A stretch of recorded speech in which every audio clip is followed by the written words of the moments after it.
오늘로서 빌립보서의 설교가 마무리됩니다. 그동안 빌립보서를 들으시면서 여러분들은 어떤 은혜 속에 거하셨습니까? 빌립보서는 우리에게 있어서 많은 격려와 위로를 주는 책입니다.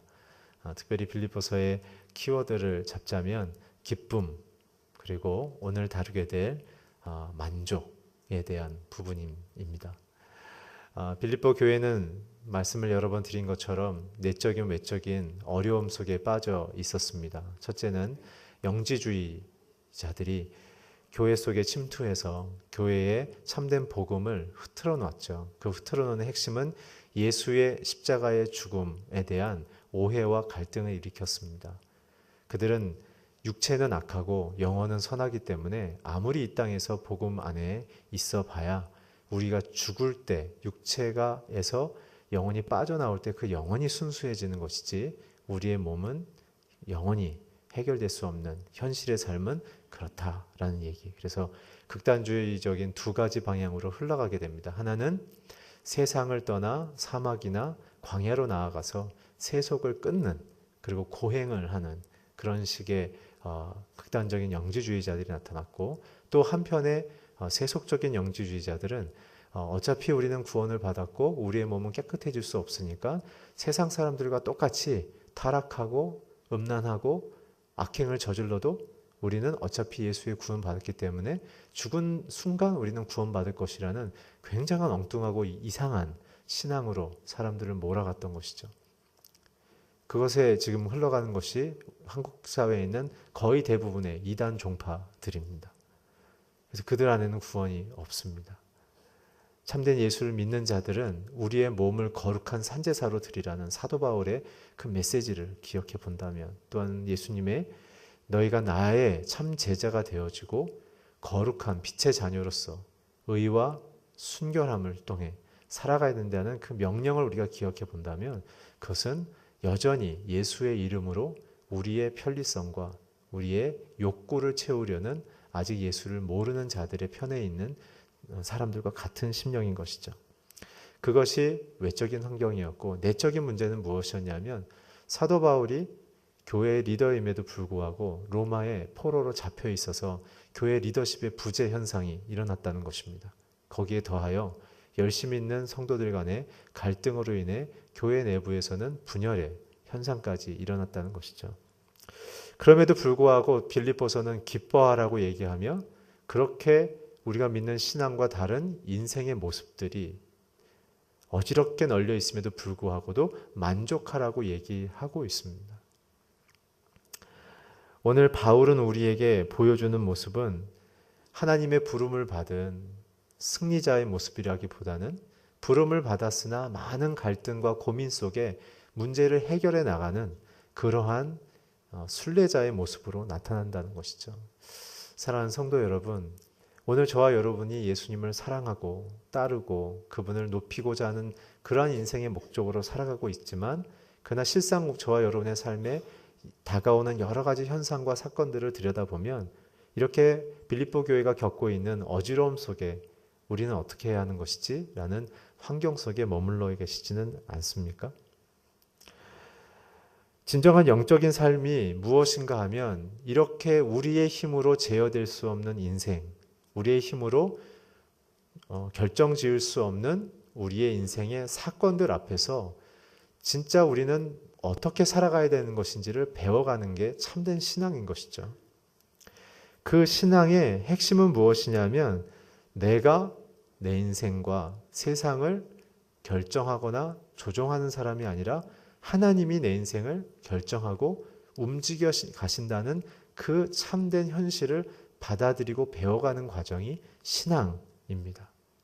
그렇기 때문에 믿는 자들에게는 때로는 숨에 벅찬 인생의 고난이 건강으로, 재정의 위협으로, 내가 원인을 제공하지 않았지만 그냥 받아들일 수밖에 없는 억울한 사건들로 우리에게 다가오는 것이죠. 그렇기 때문에 우리는 그렇게 인생의 절벽 앞에 서는, 끝자락 앞에 서는 것 같은 인생의 순간순간을 경험하면서 그 절벽 뒤에 있는 하나님의 바람, 하나님의 응원, 하나님의 인생의 전적인 복의 결정권이 있음을 바라보면서 내 힘으로까지는 여기구나.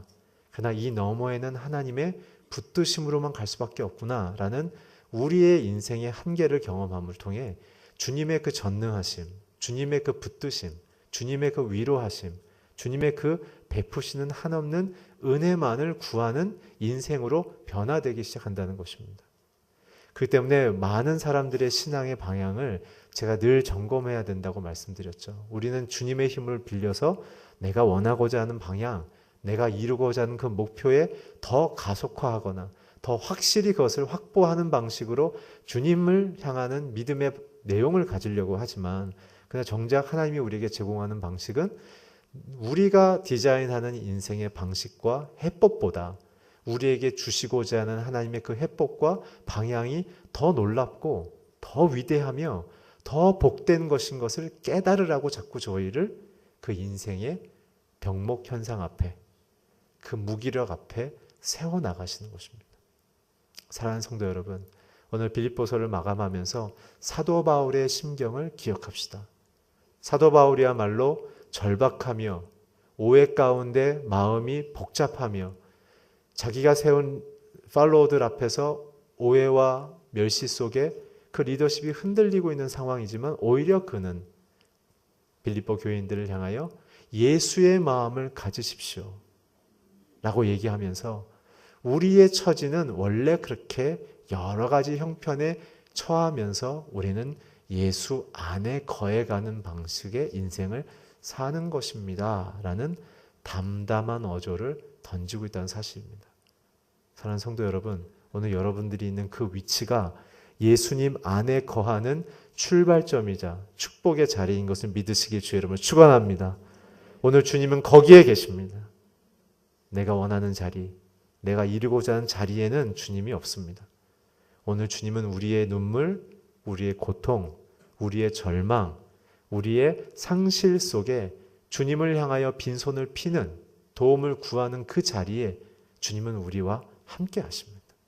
그것이 우리가 신앙 가운데 주님을 알아가며 하나 되어지며 닮아가는 방식이라는 것이죠.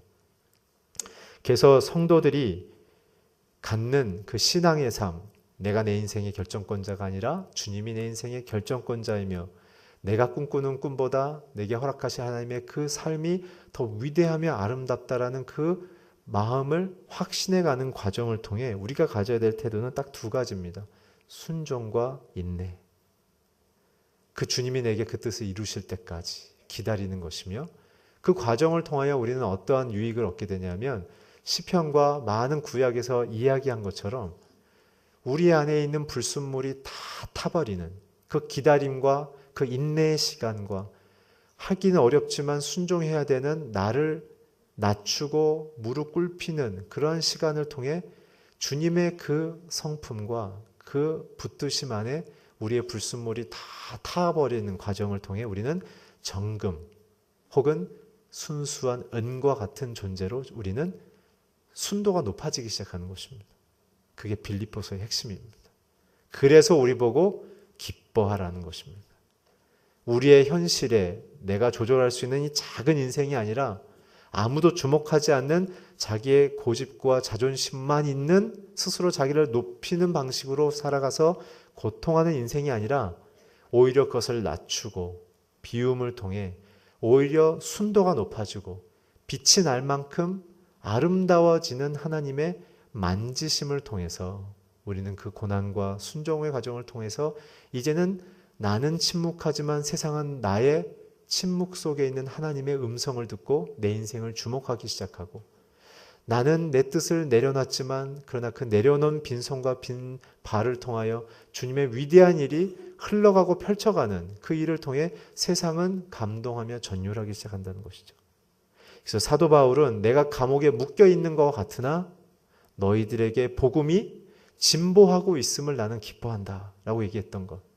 우리의 행함이나 우리의 열심으로 하나님은 우리의 인생을 완성하는 것이 아니라 우리가 오히려 묶여 있을 때 주님은 더 놀랍도록 자유롭게 우리의 인생에 복을 주시고 확장하시고 완성하시고 높여가신다는 사실을 사도 바울은 고백한다는 사실입니다. 오늘 그래서 나의 실패 앞에 절망하지 마시고 내 실패로 인한 생긴 내 인생의 공간과 그 멈춤의 시간 속에 이제는 주님이 역사하시는 그 기대감을 갖기를 주의 이름으로 축원합니다. 오늘 빌립보서는 특별히 그 안에 있는 사도 바울은 그러한 모습으로 우리에게 기쁨을 설명하고 있고 그 핵심은 예수의 마음, 그 마음을 닮으라는 것이었죠. 오늘 본문 11절부터 13절까지 한번 같이 읽겠습니다. 시작. 내가 궁핍함으로 이런 말을 하는 것이 아니다. 자족하는 법을 배웠습니다. 나는 궁핍에 처할 줄도 알고 풍부에 처할 줄도 압니다. 나는 배부르든 배고프든 풍족하든 궁핍하든 모든 형편에 처하는 일체 내게 능력 주시는 분 안에서 모든 일을 감당할 수 있습니다. 아멘. 이 기쁨은 자족으로 연결되는 것이죠. 그렇다면 자족의 의미가 무엇일까요? 스스로 만족하는 비결을 배웠다고 했는데 그렇다면 그 자족의 의미는 무엇일까요? 당시 스토아파의 개념은 무엇이었냐면 두 가지였습니다. 첫째는 운명을 그냥 순응하는 태도를 그들은 자족이라고 얘기했죠. 조금 어려운 말로 하면 운명적 순응주의. 잊어버리십시오. 두 번째는 내 처지를 합리화하는 것입니다. 아유, 내가 뭐 이렇지 뭐 그냥 뭐 이렇게 가자. 뭐 이런 식의 합리화. 하나 조금 더 덧붙이자면 그런 합리화를 통해서 야, 앞으로 뭘 해도 잘 안 될 것 같은데 그냥 마음이 쏠리는 대로 살아보자 라는 그러한 방향성의 합리화를 추구했다는 것이죠. 그러나 바울이 오늘 얘기하는 것은 제가 앞에서 기쁨을 설명하면서 말씀드린 것처럼 내 인생의 결정권이 하나님께 있음을 기뻐하는 그 자유와 기쁨인 것입니다.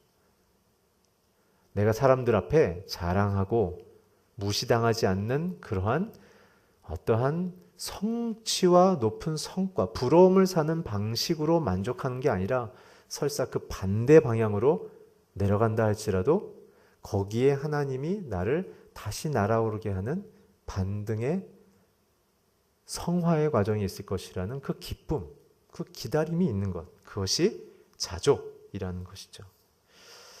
그럼 우리는 스스로 만족하는 인생의 방법과 그 영역을 어떻게 설정해야 할까요?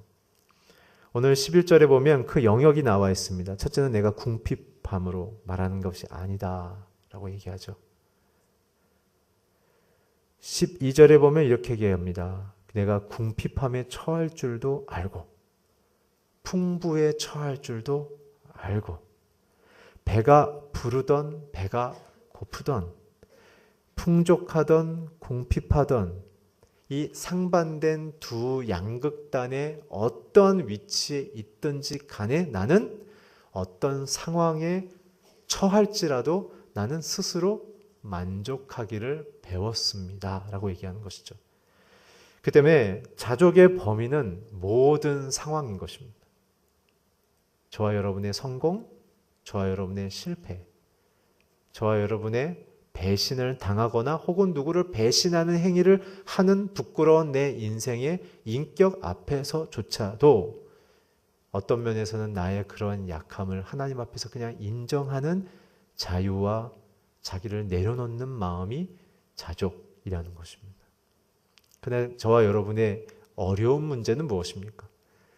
우리의 만족하는 상태는 무엇인가? 원하는 것을 얻어야만 우리는 만족한다는데 문제가 있어요. 저와 여러분은. 그렇기 때문에 성경적으로 봤을 때 우리의 참된 기쁨과 만족은 어떤 상태와 상황이 변화되는 것으로 주어지지 않는다고 계속적으로 얘기합니다. 무엇입니까? 저와 여러분이 예수 안에 있느냐 없느냐의 문제인 것입니다. 그분의 가치, 그분의 목표, 그분의 생활 양식과 사람들과의 관계, 그리고 그 관계 속에 생겨나는 대화의 내용 속에 나는 어떤 우선순위를 둘 것인가? 결국 성경은 우리에게 끊임없이 요구하는 것은 무엇이냐면 너희가 하나님의 자녀답게 살아라.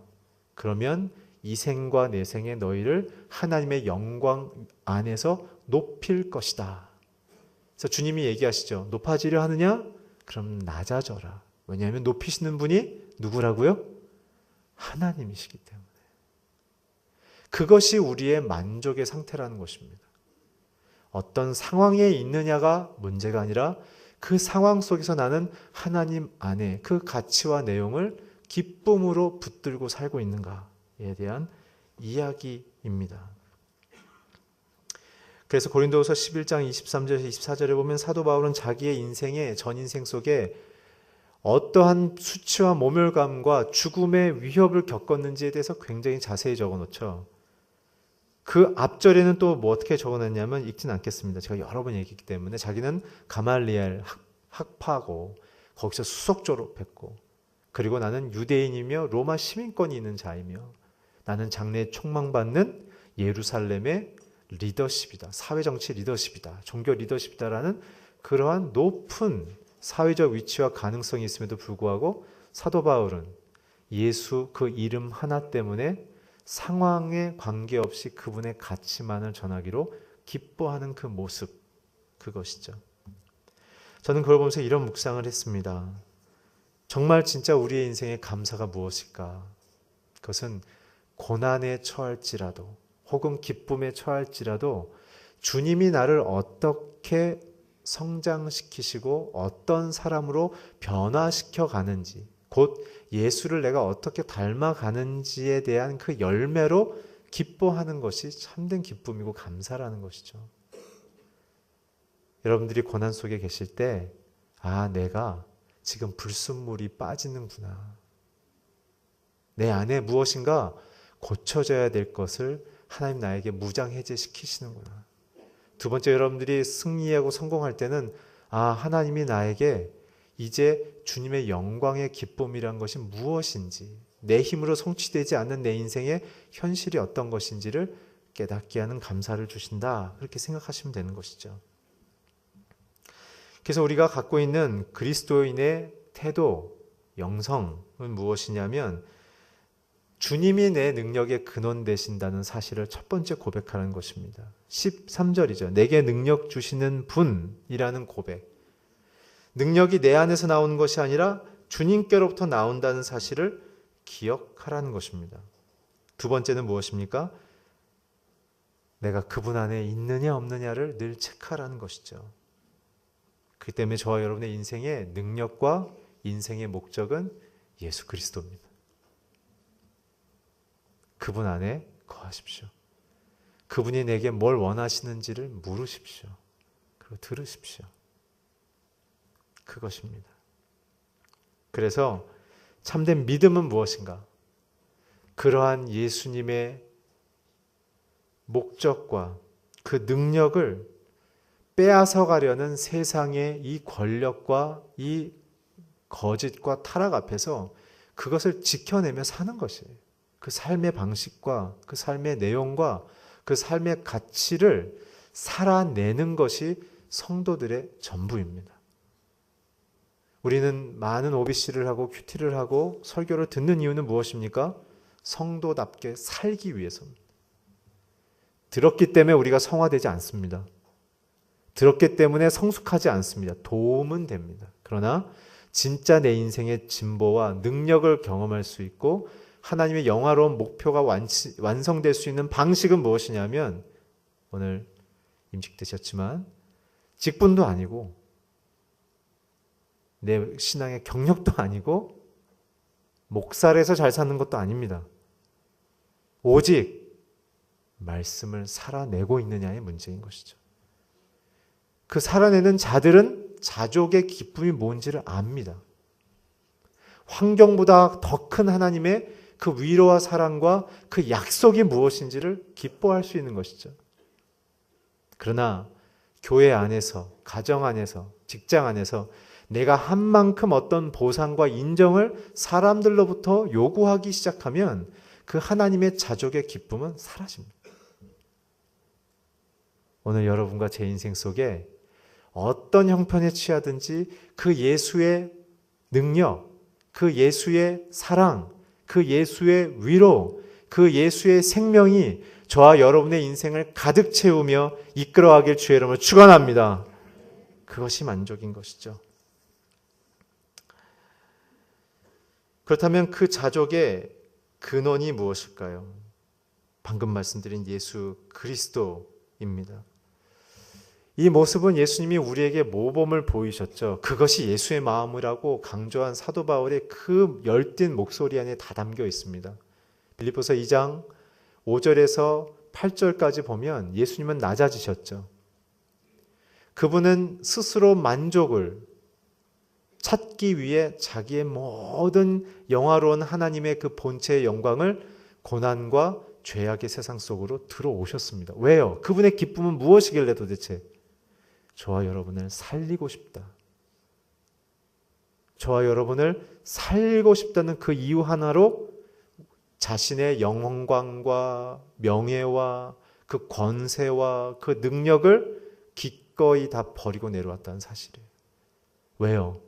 그것을 내려놓는 것보다, 자기의 십자가의 고통보다 저와 여러분을 살리고 우리가 살아나서 기뻐할 것을 예수님은 먼저 기뻐했기 때문에 그래요.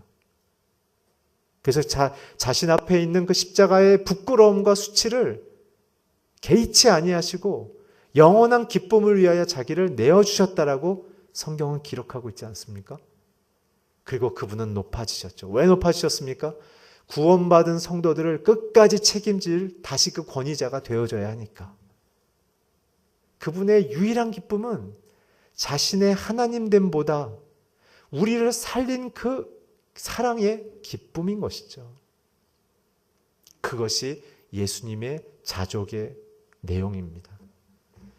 그렇다면 우리는 어떻게 해야 됩니까?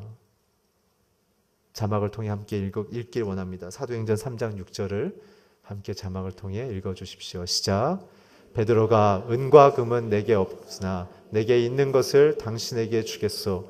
나사렛 예수의 이름으로 일어나 걸으십시오라고 말하고, 오늘 저와 여러분의 자족의 기준은 은과 금이 안 되기를 주의 이름으로 축원합니다. 저와 여러분 안에 있는 예수의 그 이름의 능력, 그 예수의 이름의 그 가치, 예수의 이름의 그 사회적으로 회복시키길 원하는 구원의 그 메시지, 그것이 저와 여러분을 통하여 내 영혼을, 내 가정을, 이 대한민국을 변화시키는 그 꿈을 꾸시길 주의 이름으로 축원합니다. 그러기 위해선 나도 주님처럼 낮아지겠다. 낮아진다 할지라도 나는 기쁘겠다. 왜냐하면 주님이 그런 방식으로 나를 살리셨으니까. 그것이 내가 혹시 실패 속에 있어도 마음이 무너지지 않는다는 것이죠.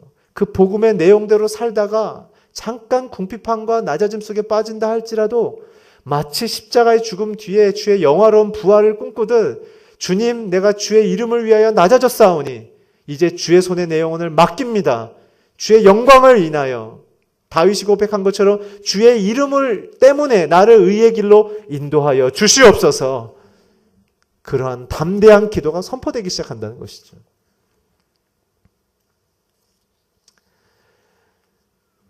그렇다면 그 이 자족의 유익은 우리에게 무엇이겠습니까? 디모데전서 6장 6절에서 9절을 자막을 통해 함께 읽겠습니다. 시작.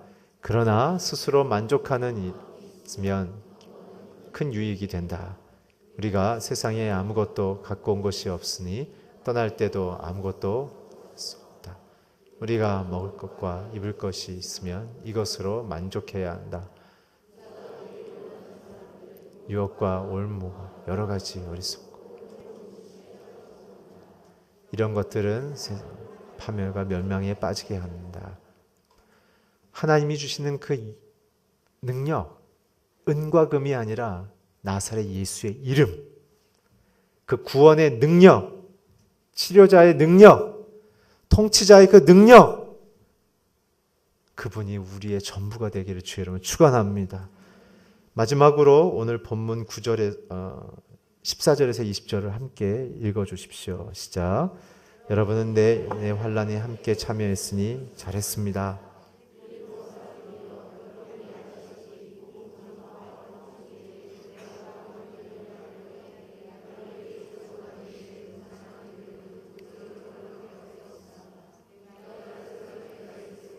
여러분은 한두 번 내가 필요한 것을 보내주셨습니다. 내가 선물을 구하는 것이 아닙니다. 오직 여러분의 봉사의 열매가 풍성하기를 바랍니다. 지금 난 모든 것이 풍족하고 넉넉합니다. 여러분에게는 온 에바브로디도를 통해 받은 것으로 인해 풍족하니 이것은 하나님께서 기뻐 받으실 향기로운 제물입니다. 내 아버지 하나님께서 그리스도 예수 안에서 영광 가운데 그분의 풍성함을 따라 여러분의 모든 필요를 채워가실 것입니다. 하나님 우리 아버지께 영광이 묵묵하길 바랍니다. 오늘 바울의 감사가 기록되어 있습니다. 이 부분을 제가 자세히는 하지 않겠지만 중요한 한 부분만 오늘 얘기를 하고 싶습니다. 바울이 빌립보 교인들을 향하여 감사한 이유는 무엇인가? 그들의 헌금과 그들이 보내준 음식과 옷이 아니란 사실입니다. 바울은 그러한 물질에 대한 공급으로 기뻐하지 않았습니다. 왜냐하면 그는 이미 우리가 깊이 봤던 것처럼 유라굴라 강풍 속에서도 그는 감사했고, 그리고 그의 육신의 생명의 위기 속에서도 그는 감사했다는 것이죠. 코마 상태에서도 그는 감사했고, 그 때문에 그는 어떠한 것의 공급으로 기뻐하지 않았습니다. 오직 그는 무엇으로 기뻐했습니까? 두 가지의 믿음인데요. 19절 보면 내 하나님께서 그리스도 예수 안에 있는 영광 가운데 그분의 풍성함을 따라 여러분의 모든 필요를 채워줄 것입니다. 우리의 풍요의 근원은 하나님의 영광이라는 것이에요. 그래서 내가 어떤 상태에 있든지 간에 하나님의 영광을 드러내는 인생의 비전을 갖는다면 우리는 꼬꾸라지거나 망하거나 넘어지지 않는다는 것입니다. 우리가 망하는 이유는 딱 하나예요. 하나님의 영광에 대한 목적이 아니라 나의 영광을 추구할 때뿐이에요. 우리의 인생의 유일한 방패막이와 보호막은 하나님의 영광을 구하는 삶입니다. 그의 이름으로 일컫는 백성이 되어지는 순간 주님은 세상에서 자기의 이름을 드러내는 사람으로 인정하시기 때문에 그들의 인생의 인격과 사회적인 활동과 가정에 대하여 하나님은 깊이 관여하기 시작한다는 것입니다. 그러나 그 하나님의 영광을 추구하지 않고 나의 명예와 나의 자존심과 나의 그런 경쟁심에서 살아가는 자들에 대해서는 하나님을 드러낼 수 있는 영광의 코드가 없기 때문에 하나님이 그에게 들어갈 수가 없어요. 아니, 그 사람이 하나님이 들어오는 것을 허락하지 않아요. 왜냐하면 자기 인생을 스스로 완벽하게 제어하고 싶은 오만이 있기 때문에. 그 때문에 저와 여러분이 어떤 상황이 겨하든지 자족하게 배울 수 있는 방법은 내 인생에 하나님의 영광을 추구하고 있는가. 그랬을 때 하나님의 풍성함이 임한다고 약속하고 계십니다. 두 번째는 무엇인가? 빌립보 교인들의 그 헌신과 헌금에 대해서 바울이 감사했던 것은 오직 하나입니다. 그 성도들이 이제 그 하나님의 영광을 위해 따라 살아감을 통해 그들의 그 가난함 속에서도 자기 것을 내어줄 수 있는 그리스도의 낮아짐을 그들이 실천하기 시작했구나. 그것이 바울의 감사였습니다. 결론, 저와 여러분이 자족함을 배울 수 있는 유일한 방식은 예수님의 모든 가르침을 따라 실천할 때뿐입니다. 오랜 신앙생활을 해도 마음에 감동이 없거나 예수를 향하여 오래 배웠지만 아무런 마음속에 인생의 변화가 없다면 딱 하나입니다. 그분의 영광을 따라 실천하는 인생을 살아야 하는 것입니다. 그랬을 때 주님이 여러분들과 함께 하십니다. 빌립보 교인들은 여러 번 말씀드린 것처럼 그들에게 있어서는 매우 가난함 속에 있었고 직업을 뺏겼고 재산을 몰수당했고 오직 예수의 이름을 따라 사는 그 이유 하나만으로 그들의 겪은 상황을 기억해 볼 때 그들이 사도 바울이 구치되는 순간 늘 영순위로 달려왔던 그 열심을 우리는 이해하기가 쉽지 않죠. 그러나 그들은 자신들이 가난함에도 불구하고 쪼개고 나누어서 가장 먼저 달려왔던 것. 결국은 사도 바울처럼 갇혀있는 바 된 인생 속에 주님을 가까이 만나고 있는 자들인 것입니다. 오늘 여러분들의 마음속에 함께 거하시는 주님을 더 가까이 하시길 주의 이름으로 축원합니다. 주님이 우리의 인생의 결정권자이며 위로자이시며 어떤 형편에서든지 우리를 만족해 하실 영광의 하나님을 날마다 고백하시길 주의 이름으로 축복합니다. 기도하겠습니다. 하나님, 사랑하는 성도님들의 건강과 재정과 관계와 또 혹은 여러 가지 형편 속에 마음의 힘을 잃고 염려 속에 살아가는 분들 가운데 오늘 사도 바울이 말한 자족함과 빌립보 교회를 향해 말한 그 감사와 축복의 메시지가 우리에게 위로가 되어지며 그 상황을 이겨낼 수 있는 승리의 능력이 되게 하여 주시옵소서. 예수 그리스도 이름으로 기도했습니다. 아멘.